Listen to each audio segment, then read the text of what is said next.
Sky News can reveal that Federal Treasury is preparing advice for government on a potential wage subsidy for businesses forced to shut down because of the coronavirus.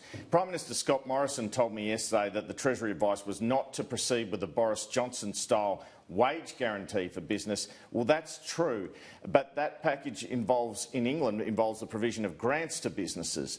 But it's my understanding that Treasury is modelling what has occurred in New Zealand and the Netherlands, where the governments are paying the wage salaries of distressed businesses or subsidising them in order to keep people in work while shutdowns happen. Under this situation, the government pays a percentage of the company's payroll in order to get that business to retain staff.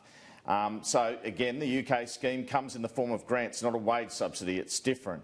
Look, there's been a fair bit of debate about this. As one minister said to me this morning, we took the labour cost off business and New Start has picked that up, unfortunate as that is. We're working to take the rent off and the tax off, and we're putting pressure on the utility companies to waive bills as well. But given what we're about to face, if states do shut down, as you alluded to, Kieran, we're going to need more than that, I'd suggest. We know there's a third economic tranche coming. The fact that Treasury is doing modelling on potential wage subsidies, I would think, would be very good news for business. Let's have a listen to Scott Morrison rule out a UK-type scheme yesterday.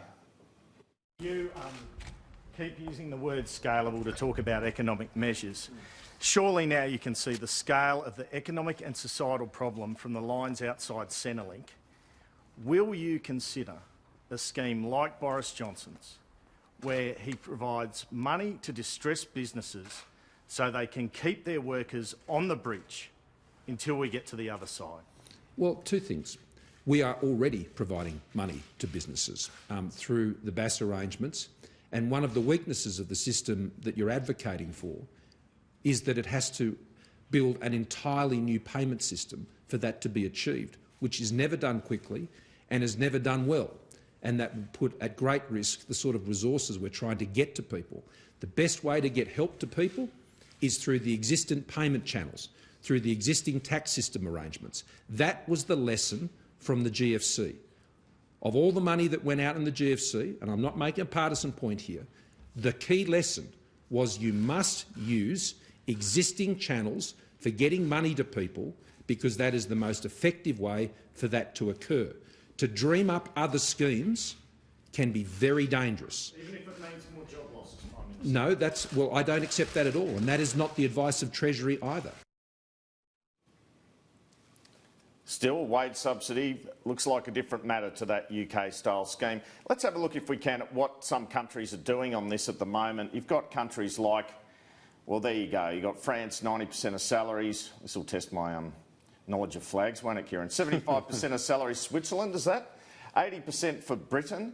And look, this is the thing, and this is what Australia could consider too. The New Zealand model has a cap. So, I mean, you're going to have to spend tens of billions if you do this and if you shut down over 6 months. But if there's a cap there, it's slightly more manageable. So you're looking at $585.80 a week in a cap there. Not a huge amount of money, but better than unemployment benefits. And the key to it would be, Kieran, that it would encourage businesses to keep going, to keep their staff on, so you don't have layoffs and then people trying to get back, which is always harder, you know, always less people get re-employed in that circumstance. And that the Netherlands, and that's Denmark at 75%. But that is interesting in terms of that breaking news you've got today. Before we move on, I do want to talk about that because this Treasury advice to go with further direct wage subsidies, I think is really interesting because the Prime Minister and the Treasurer have been saying, oh no, we don't want to reinvent the process by which these are paid. We're using existing systems. However,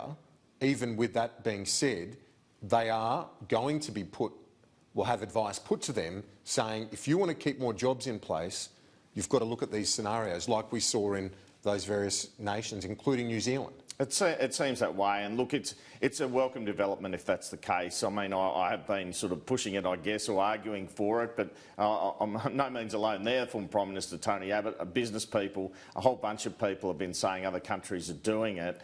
I guess the government's just trying to or hoping that the curve is flattened to the extent we don't have to go to the shutdown to the extent that you need to introduce such measures, but everything's pointing to that, unfortunately, at the moment. Well, let's talk about that. States. Let's talk about that curve then, because I touched on it earlier in my introduction. We saw that curve. A couple of encouraging signs yesterday. Number ticking up again today, but I guess that's the start of hopefully what we're hoping is the flattening of the curve. If it's down yesterday, up a little today, maybe down again tomorrow, hopefully we're starting to see that trajectory level out.